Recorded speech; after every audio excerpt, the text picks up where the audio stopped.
What's going on, guys? We're back. We got a special one from Cappy Army. You know we love Cappy Army on this channel, man. Does some of the most comprehensive breakdowns in the business. So check out Cappy Army. I'll tag his channel in the title and in the description as always. We do have a special guest for this video. This is young Brewski, young Brucifer. Oh, sorry, babe. I'm like strangling her, trying to get her on camera. This is young Brucif, young Brotato Chip, young little story about Brew. When I got her in Texas, and she was a little orphan kitty. She was born in our neighbor's. She was like the runt, and she was born in our neighbor's garage. And my neighbor's like, "Do you want a kitten?" I'm like, "Well, let me see it." And I go over, and it's like Brew's like this big, and she's black, just like this little black fur ball. And I'm like, "Yes, I love it." And so, anyways, I was like, "I'm gonna name Brew Bruiser." Okay, this was my name, like Bruiser. It's a badass name for a boy cat. She was so small, I thought she was a boy.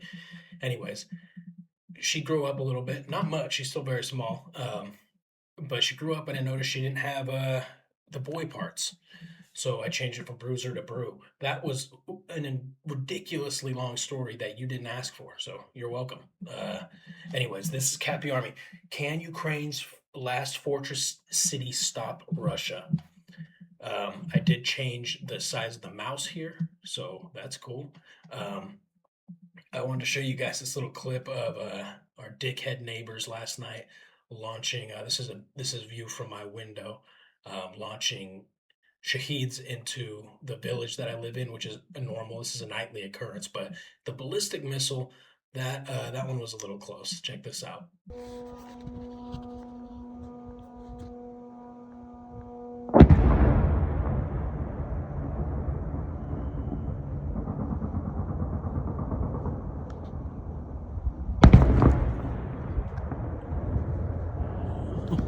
Shit. The fuck was that?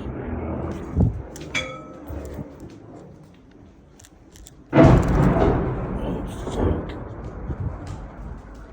God damn it.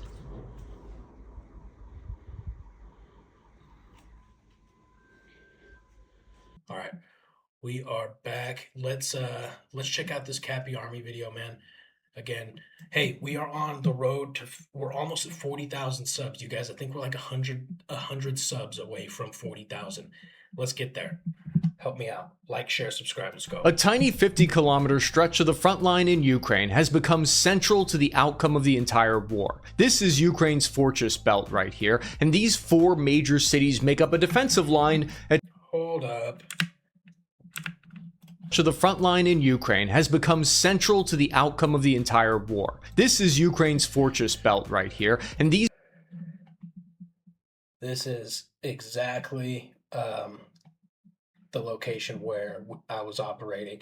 It was, I won't say exactly, but it was near the area I was operating with the guys this last summer on my most recent deployment, and hopefully my last deployment, by the way, at least in a combat position, combat role. Sloviansk, Kramatorsk, Druzhivka, right here, boom, boom, boom, hot zones.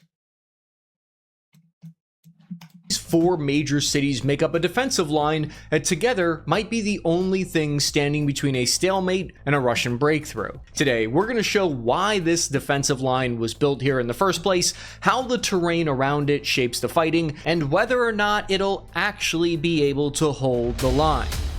And now this important series of fortifications are being put to the test for the first time. In 2026, Russian forces are now making a head-on assault into the fortress belt most southern town of Konstantinivka. Their new spring offensive campaign is now aimed at breaking through here. This defensive line runs roughly 50 kilometers from north to south, and it stretches from the four major cities of Kramatorsk to Sloviansk, then Druzhkivka, and Konstantinivka. It includes their smaller satellite towns surrounding them. The reason this matters is because if you look just to the west of the fortress belt, the land becomes all green, all wide open farmland. The terrain is much easier for advancing forward with maneuver warfare. The wide open terrain quickly becomes poorly suited for defense all the way essentially to the Dnipro River. If Russia were to take this final line, there are no major cities between them and 300 kilometers west. It's so important that this defensive line has become a major disagreement at the center of peace talks to end the war. It represents only 4% of the total front line overall length, yet it holds extreme outsized strategic importance to both armies. But there is a major operational difference, I think, between capturing these series of cities and past urban warfare operations that we've seen in places like Bakhmut and Pokrovsk. The difference is these cities' close proximity. Take a look at how these cities are all only separated from one another by about 5 to 10 kilometers. The 4 cities are packed so close together that their outskirts almost touch each other. They almost kiss tips. And this essentially makes them outskirts.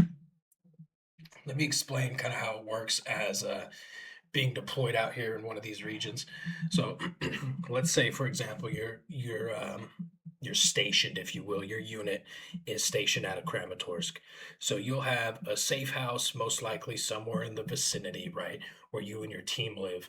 And then every so often, whether it's a couple times a week, couple times a month, depends on the situation and on the battlefield, you will have missions. So you will meet up, and typically you're training, right? When you're not on mission, you're training in the vicinity, maybe further west back here. But then you're still going and getting coffee over here in Kramatorsk. You're still doing laundry over here. You're still living somewhat of a normal life.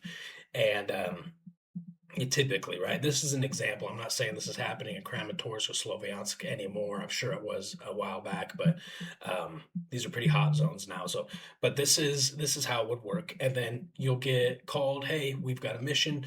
So you and your team will meet up with command, the rest of your unit, discuss the mission, plan it, blah, blah, and then you will go, and your missions are going to be out this direction into contested or occupied territory. You go do your missions, and hopefully everything goes well. You come back, and you're back living here. So that's kind of how the rotations work, and this is the case for any of the towns on the front where you would be stationed and you're doing missions from. This, like Cappy just said, is a unique spot, though, because these are 3 relatively larger towns that are very close in proximity, and they create like a pretty good stronghold area. But I don't know, it's still very dangerous in these towns. Even though you're like getting coffee and shit, you can still get hit by a fucking FPV. It's a weird dichotomy.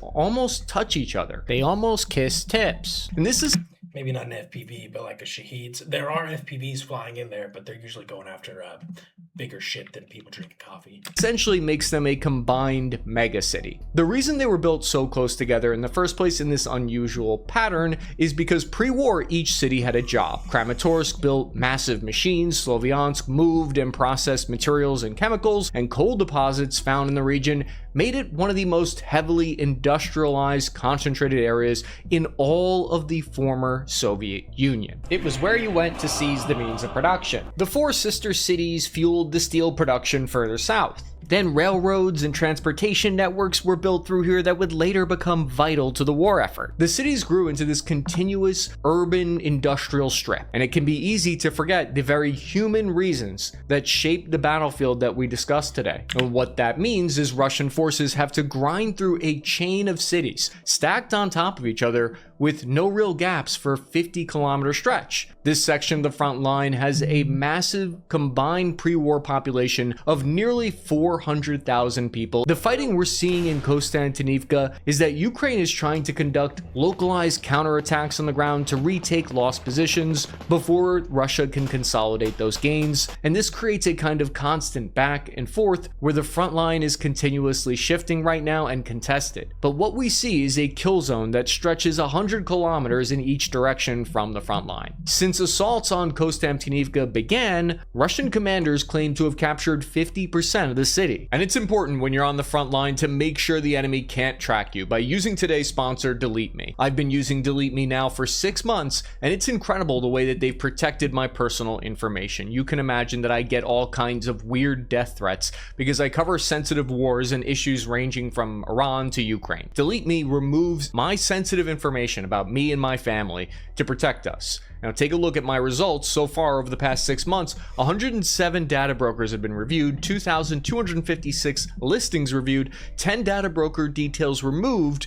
Data brokers have access to information like your name, age, address, emails, relatives, occupation, and a lot more. Delete Me removes your data from hundreds of data broker websites, and that can help protect you from the risks of identity theft. They send me regular status reports on how much personal details they've removed from the internet and the 40 hours that they spent doing it, so I don't have to. If you want to keep your privacy and stop scam callers, just go to joindeleteme.com/CappyArmy and use my promo code CAPPY for 20% off, or click my link in the description or the pinned comment below. Back to the episode. Ukraine claims to have control over the city, but what we know for certain is that it is being heavily contested. If the city were to fall, next in line would be Druzhkivka, and from there, eventually Sloviansk at the very end. And we see Russia's trying to attack each city one by one from the south. Sloviansk is the best fortified and hardest to capture of all. It has acted as a Ukrainian command and control headquarters for much of the war. This is where Ukrainian commanders, the highest ranking ones, have sent in reinforcements to various parts of the front, all coordinated from here. And now, Sloviansk itself may need reinforcements. I find it fascinating. I was looking for examples of 4 cities of similar size built this close together in the United States as a point of reference, and they kind of don't exist. Cities like these were built before cars in Ukraine, so workers had to live close to factories, and Soviet central planning could dictate this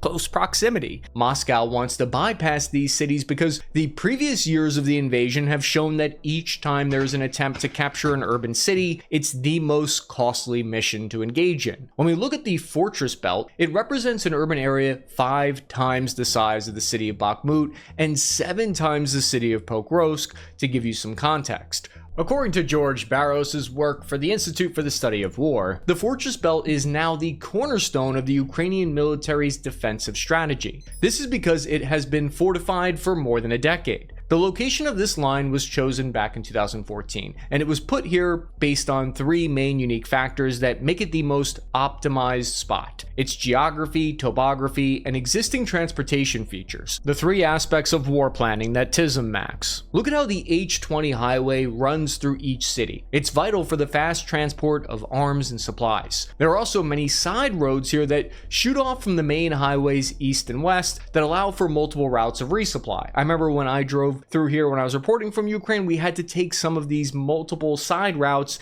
in order to avoid Russian drones. You don't have that if you go further west. Notice how this transportation network doesn't exist further to the west. Local roads quickly become few and far between. Since then, the Ukrainian military has poured millions of dollars into the defense here, and they have focused all their efforts into reinforcing this tiny section, building defensive firing positions throughout the city. Part of the reason these cities are so well fortified is because they were seized by Russian-backed rebels in 2014. There was a major uprising here that took Ukrainian forces about 3 months to recapture. In many ways, the war can trace some of its roots to this small 50-kilometer section of the front. Ever since then, their strategic importance was solidified. Shatenko, a commander of Ukrainian drone battalion that's part of the 44th Mechanized Brigade, told The Economist, quote, "If we had such defensive lines in 2022, the situation on the ground would be the complete opposite of what it is now," end quote. But will these new defensive fortifications work?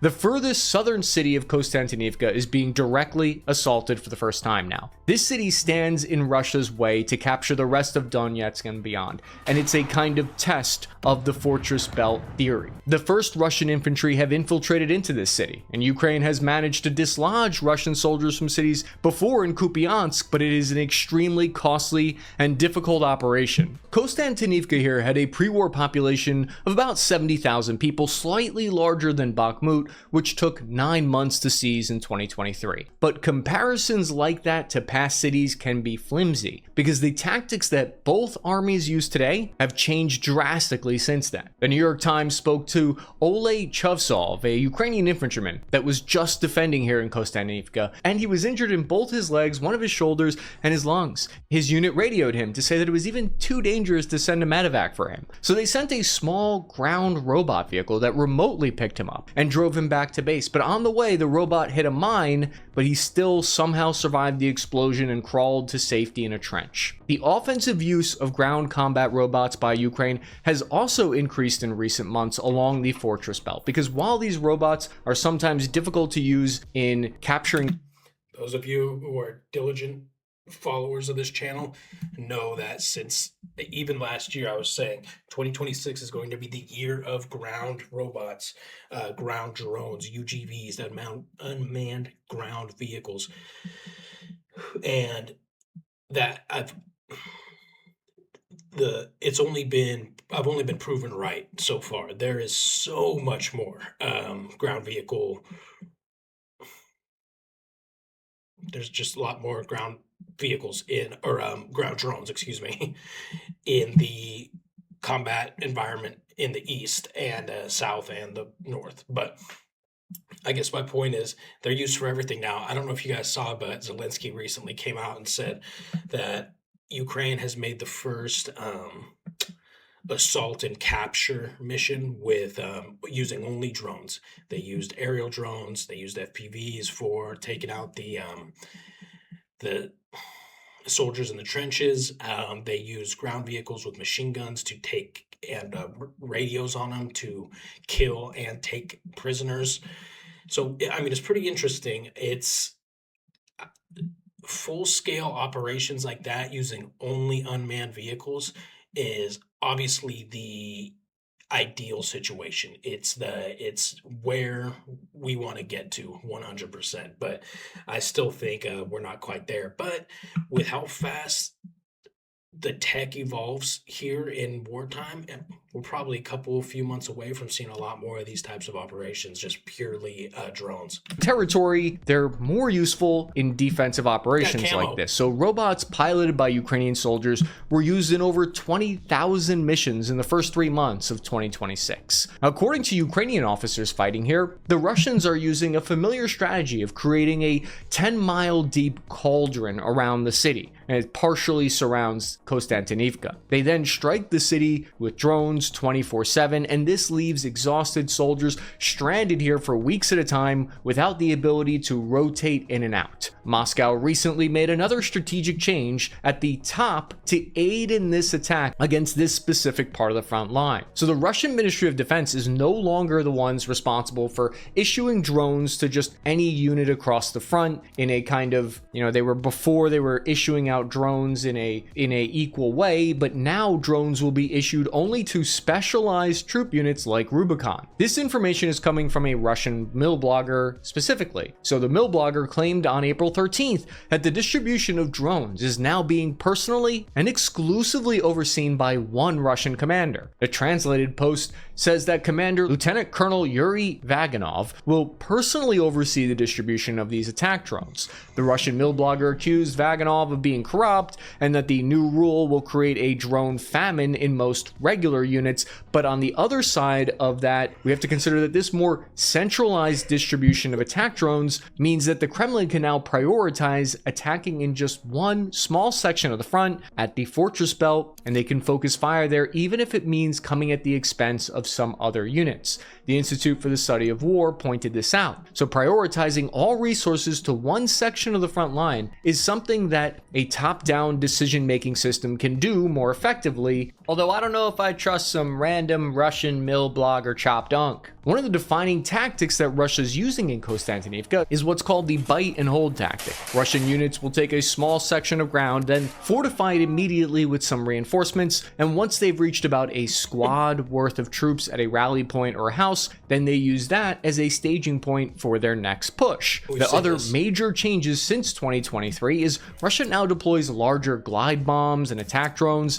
than they did during the Battle of Bakhmut. This has changed the equation drastically since then. Alexander, a Ukrainian soldier fighting in the 93rd Brigade in the Fortress Belt, spoke to the New York Times saying, quote, "Before, Russia could hit targets within 2 or 3 kilometers. Now they're striking every 10 to 20 minutes at consistent ranges of 15 kilometers from the zero line, the front line. Everything within the 15-kilometer zone is being destroyed." This is an indication of Moscow prioritizing this fortress belt section of the front line, because we recently got reports that Russia has deployed their elite Rubicon drone unit here. Russia's Rubicon drone unit has turned the tide of fighting in several battles before, including in Kursk, back into Russia's favor. They have now redeployed and are operating in Konstantinivka.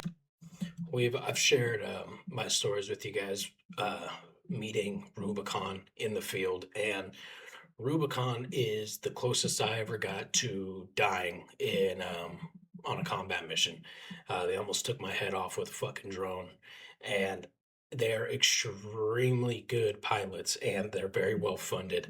They're using these FPVs that, you know, their FPVs are throwaway drones, right? They're one-way drones, and they're using really, really nice ones, right? They're using thermal optic FPVs with fiber optic cables, and so that's how you know they're well funded. They're just throwing away these multi-$1,000 FPV drones to kill one infantryman or try to kill one. And their goal is to dismantle the fortress belt. Their tactics are to systematically target roads, logistical vehicles, and communication antennas. This is the same operational playbook that Russian forces use to capture Pokrovsk. One of the main demands by Moscow is for Ukraine to willingly hand over this territory to end the war. Sure. In one of the proposals for a peace agreement that America agreed to, this specific fortress belt region would be turned into a kind of neutral, demilitarized buffer zone. When you look at the picture of the land, the ISW conducted a terrain analysis here, and this map visually shows how, you see how everything in green there that you're looking at right now, that's open farmland, meadows, and grassland. And then you see how the yellow to red shows the urban terrain and forests. Those yellow to red spots are the non-favorable conditions for maneuver warfare for Russia. And that's exactly where the fortress belt lies. It's difficult to move armored vehicles through there. We see the highest concentration of forest and urban terrain is in that fortress belt. This is why Russian forces are now prioritizing this sector. Russia is still attempting to advance on the 3 other cities at the same time: Sloviansk, Kramatorsk, and Druzhkivka. Each of these cities have come under recent glide bomb attacks. The assaults here, you'll see them referred to as in the direction of Sloviansk, the Sloviansk direction. Look at the live conflict map here. You can see the procedure laid out clearly. Russian forces have about 4 smaller towns to capture before entering the city of Sloviansk. This direction has minefields, bunkers, and anti-tank obstacles here. The Economist created a report that explained how these defenses work in detail. First, there's a belt of razor anti-infantry wire. Then next comes an anti-tank ditch that's 2 meters deep and 3 meters wide. The excavated soil has become a defensive berm. Then comes more wire, a second anti-tank ditch and berm, and then another strip of wire. In some places, there's a third ditch, dragon's teeth, tank traps that are made out of concrete, and mines. Dude, and I know just firsthand from driving back and forth between Kramatorsk, Sloviansk, less so to Konstantinivka, but primarily Kramatorsk, Sloviansk. There is so much of this type of defense, right? And you see it obviously in the what I'll call the front of the city, the side of the city that's facing the Russians, right? There's just all these trenches, dragon teeth, razor wire, just like this. But then behind the city, if the Russians were to capture the city, there's layers upon layers upon layers upon layers upon layers of more of this shit. Ukraine has dug in so fucking hard and set up so many redundancies that if the worst were to happen and the Russians were able to, after probably another year, take this fortress area, Konstantinivka, Kramatorsk, Sloviansk, then they would still have to get past the defenses that Ukraine's already started prepping and been prepping for over a year behind that. So yes, it is a less favorable defensive position for the Ukrainians, but they're making it as favorable as possible by digging in really, really fucking tight. These are constantly patrolled overhead by drones. Yeah, no thank you very much, I'll sit that assault out. Slightly further south, roughly 4 small towns exist that need to be captured before Russian troops reach Kramatorsk, and that can be entered. And 5 more towns exist before Druzhkivka can be infiltrated. If we turn the map back 1 year to January 2025, we see that the 4 fortress belt cities cities were not yet within range of most of Russia's weapon systems. Sloviansk was the furthest, with 50 kilometers away from the northern flank of the Russian forces. Today, that northern flank has seen the most dramatic change along the front, and it's only about 20 kilometers away from the city now. The southern flank of the fortress belt was recently dealt a blow when the city of Pokrovsk fell. A clear sign that the war has reached this far west is that the governor here in March 2026 called for a total evacuation of civilians from the entire region for the first time. Beyond that, it's about more than just drawing Russian troops into close quarters fighting. If you look at the topography of this region, the high ground slopes down after these cities. This means that you have worse observation and it becomes more difficult to coordinate artillery without drones. It's the war equivalent of getting the worst, most shitty apartment ever.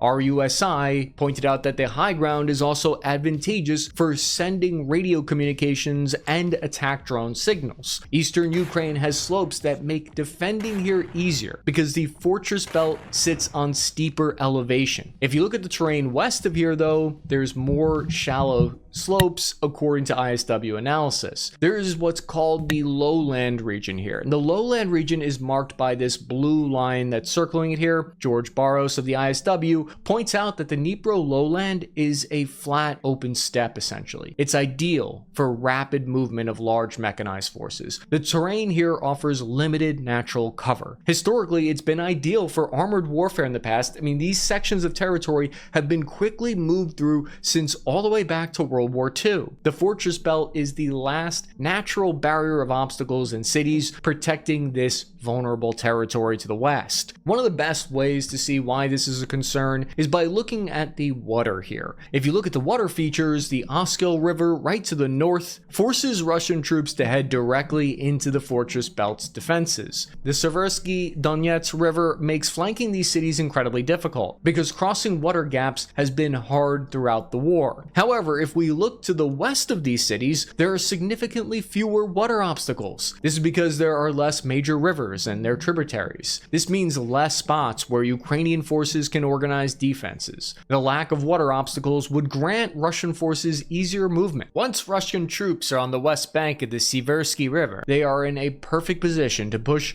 much further west, much more quickly. These four fortress belt cities are built along the Kesny Turets River. Any city that's split in half by a river has historically been some of the most challenging to capture. The German army advanced all the way to Stalingrad. Stalingrad, of course, a city built on a river, and that terrain feature proved too difficult to capture, and the German army exhausted their resources in a war of attrition there. It proved to be the furthest eastern limit that Germany could advance in the whole war. Could Ukraine rebuild their new defensive line further to the west? Today we see how just the final remaining 19% of the territory that Ukraine holds in Donetsk is extremely critical for the outcome of the war. There are rows of trench lines and fortifications built here about 300 kilometers further to the west already, but because of the different geography here, it's much easier for the enemy to bypass and find weak spots. The lack of major rivers here do not funnel an attacking force into natural choke points. The unfavorable terrain is a massive disadvantage for defenders. This is why Moscow for the past year has called on Kyiv to voluntarily withdraw their troops from the remaining parts of Donetsk in exchange for a ceasefire. Russia is calling on Ukraine to hand over this territory as part of a peace deal, and some have described it as surrendering this territory. It's something that Ukraine has so far refused to do, but they've not ruled it out entirely. It becomes more clear why they are requiring an ironclad 20-year-long security agreement from the United States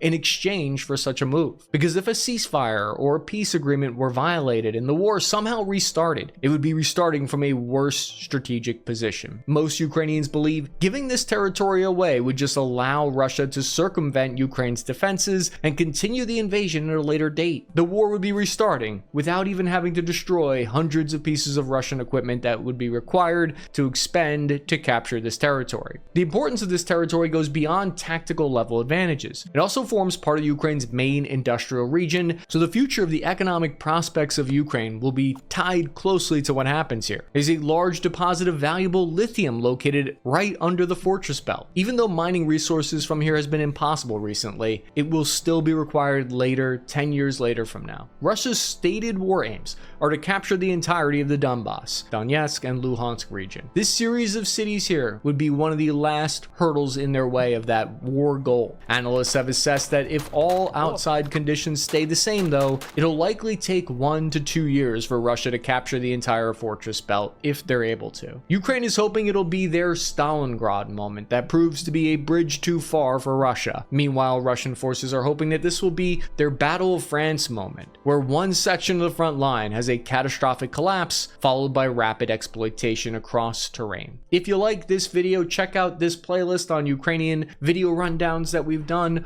or this video here. Thank you guys for watching. I'm your average infantryman, Chris Cappy, ending transmission. Always such good information. A tiny 50-kilometer stretch of the... Sorry. I mean, what he says is a very good point and extremely accurate. But the truth is, I mean, they've been talking about, I remember this exact same conversation last year around this time, of people saying it's the last bastion of defensive bastion of Ukraine is this Konstantinivka, Kramatorsk, fortress area, and the Russians have made gains there, no doubt. That's a fact. But at what cost, man? And just like Cappy was saying, could this fortress belt be the modern day Stalingrad? And the Russians just get held up there for too long. I think Donbas in general is a larger version of the modern day Stalingrad. But I don't know, man. I do agree, if that falls there, it's Ukraine's in a worse position, obviously, but they're going to set up, they're already in place, the defenses to just drag Russia through the mud, even if they get through that. So I don't know. Let me know what you guys think in the comments. Please like, share, subscribe. Check out Cappy's channel. I'll tag him in the description and the title. I love you guys. We'll see you in the next video.